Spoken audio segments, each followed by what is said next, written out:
with a Mexican girl. What is your opinion to fight a Mexican? You know, I know she's going to be really tough.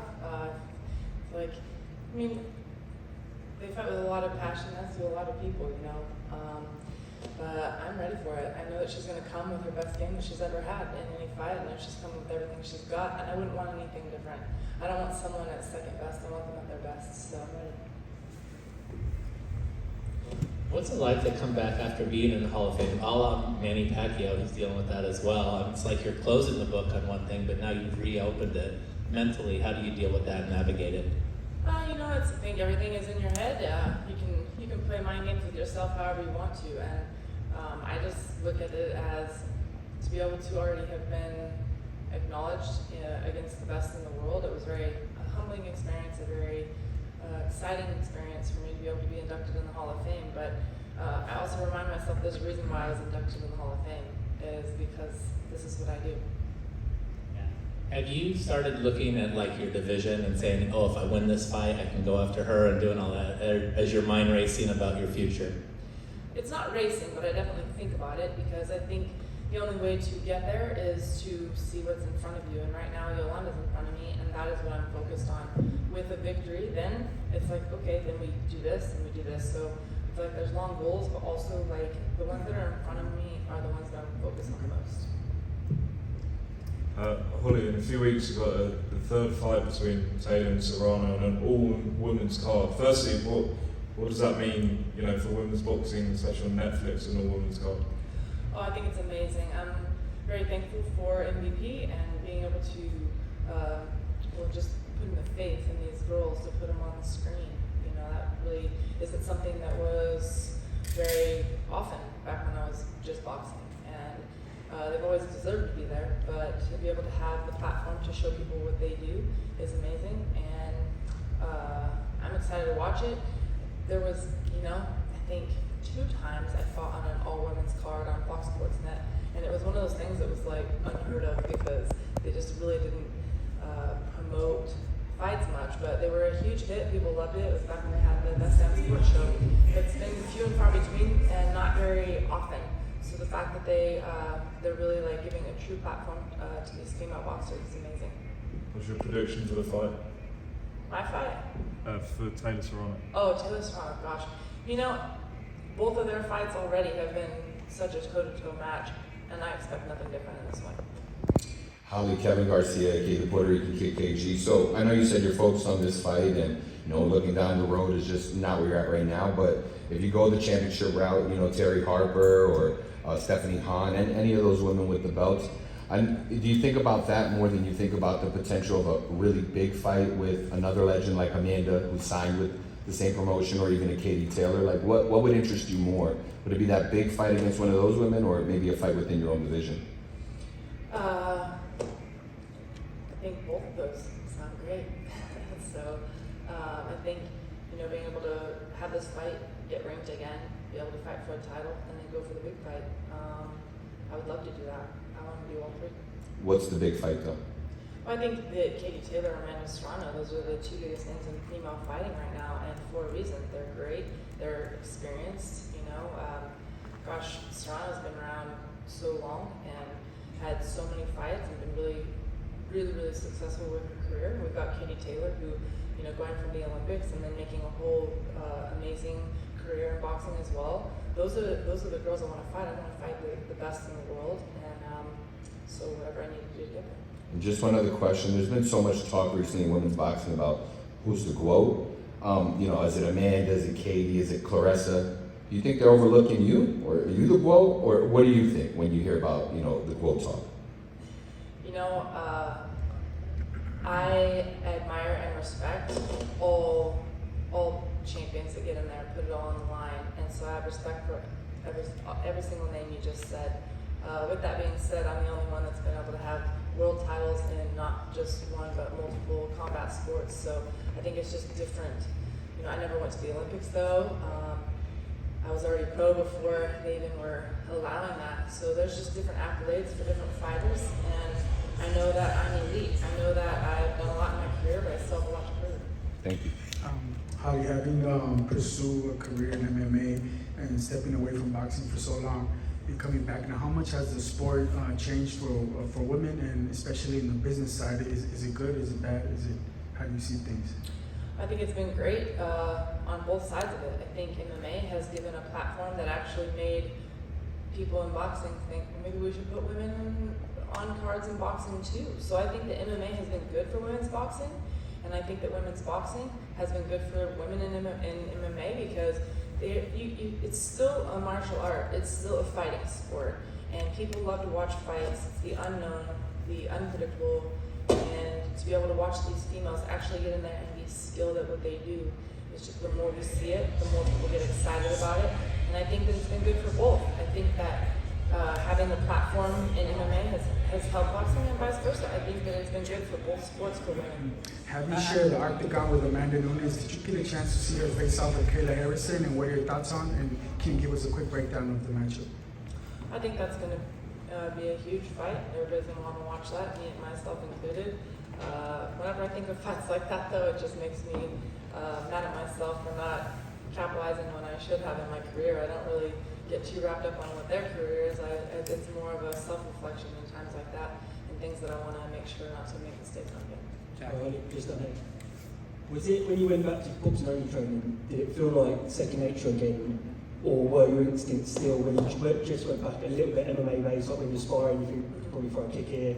Or how did you find the route back? You know, the two biggest things I think just coming back to boxing was, you know, when I first went to MMA from boxing, I was fine kind of being inside boxing, but when I went to MMA, people would just clinch onto you or shoot on your legs, take you down with wrestling, so you couldn't get so comfortable in a close range. So you do have to have like a longer range, a kicking range for MMA. So coming back to boxing, you know, I had to like flip that other switch back on, like let's get back inside boxing.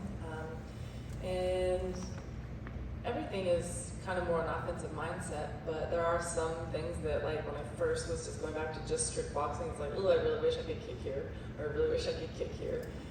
I felt that I wanted to. I mean, I'm not going to accidentally throw it. I think that, you know, there's so much training into it, and it's just focused on boxing, but there are times that I still want to use my kicks because it's been something that I've really grown to love so much.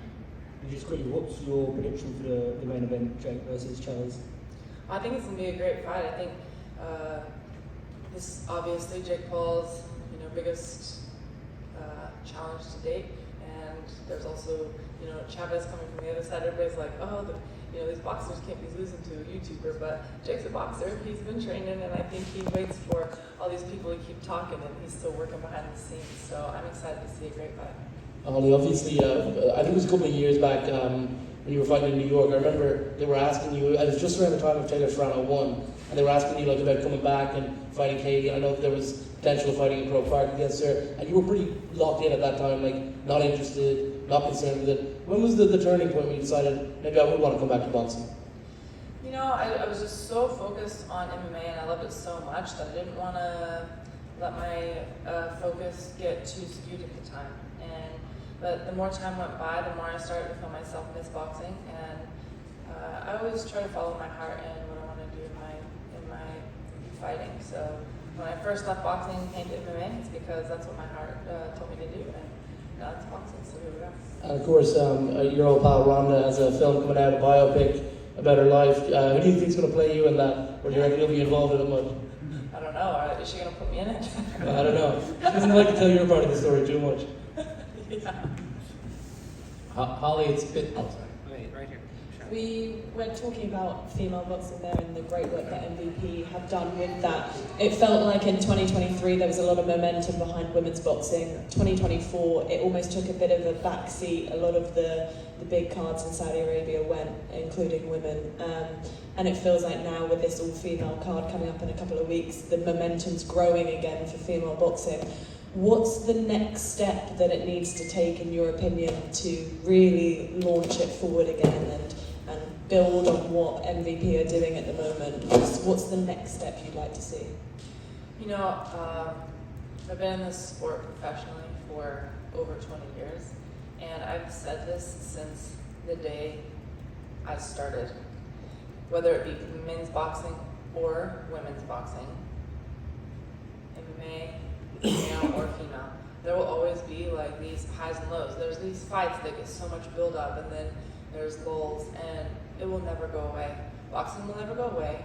MMA will never go away. There's always going to be like these ups and downs, but I do know that with every bit of exposure, there's more people that are inspired. So now you see these girls headlining and having all women's cards. So guess what? This younger generation is like, I want to be the one that's going to headline on TV. So then we're going to see that happen, and they're going to be the ones that are seeing that and have been inspired over these last couple of years. They're going to be the ones that are going to be a main event in however many years. And so I think sports have been around. Fighting is the oldest sport in the book. It didn't just start a few years ago. It started years and years. It's from the beginning. Everybody has a fighter in them, and there's always going to be this, but boxing will always be there.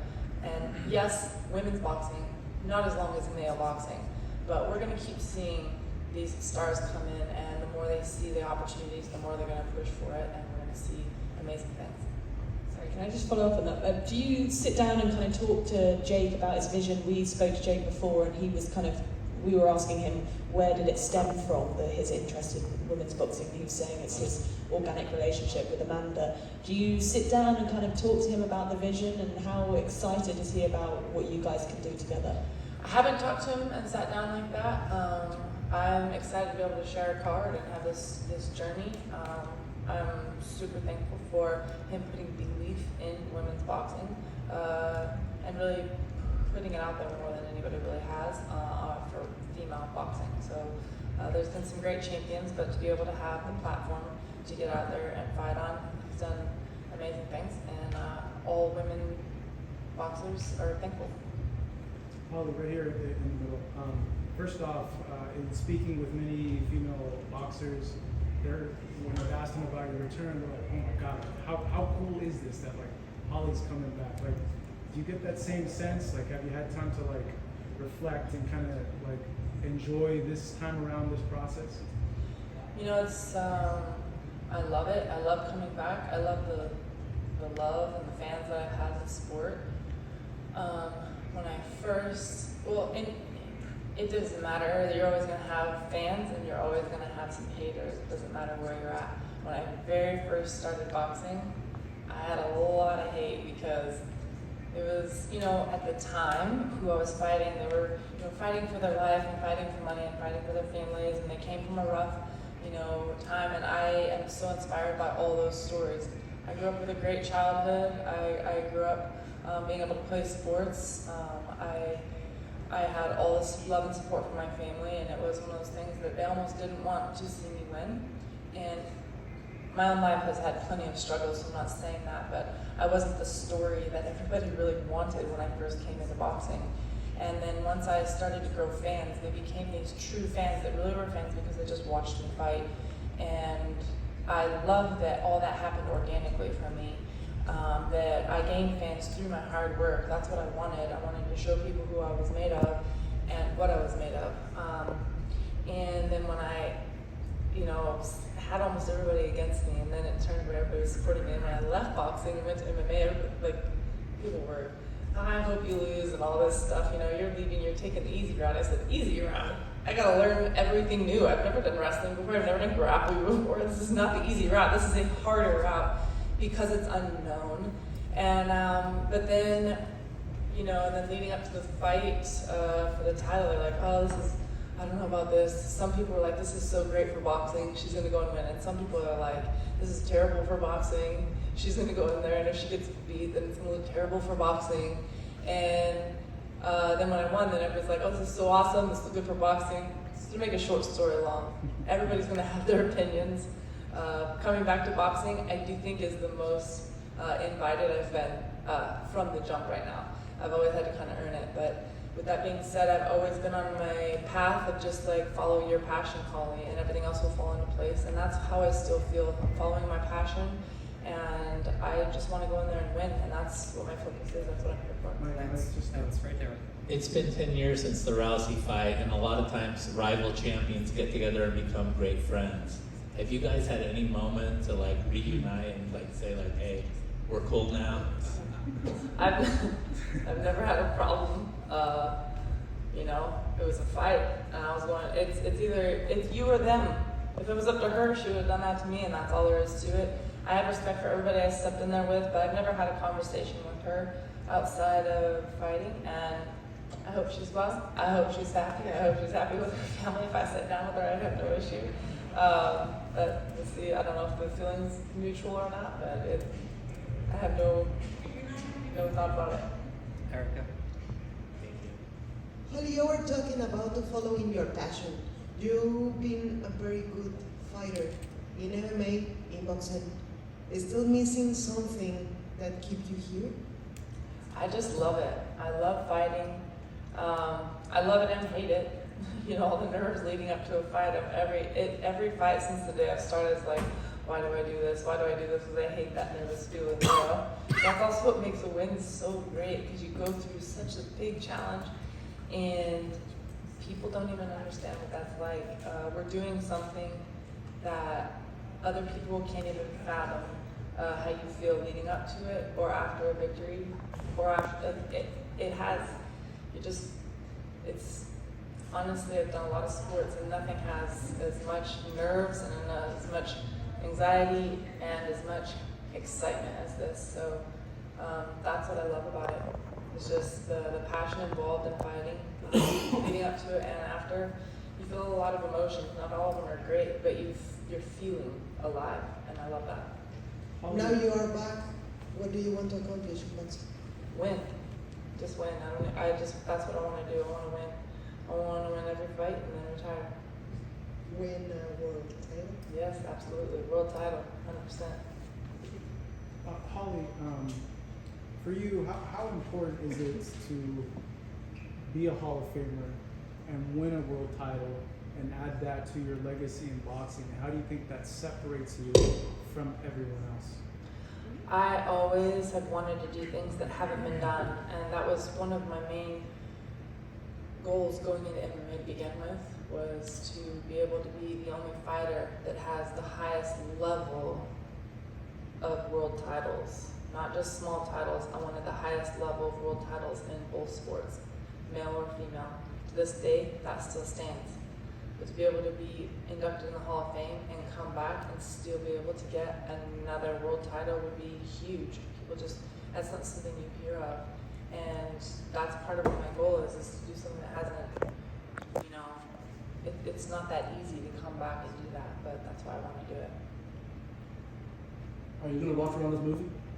What's that? Are you going to watch Ronda's movie when it comes out? I'm sure I'll watch it. I'll just see what happens. I always wonder how they're going to put, if it's a part of someone's life, you wonder how much of it will be in there, or if not, it's her movie, so. If it's false, I'll definitely call you out. Thank you, everyone. Thank you, Thank you, Holly.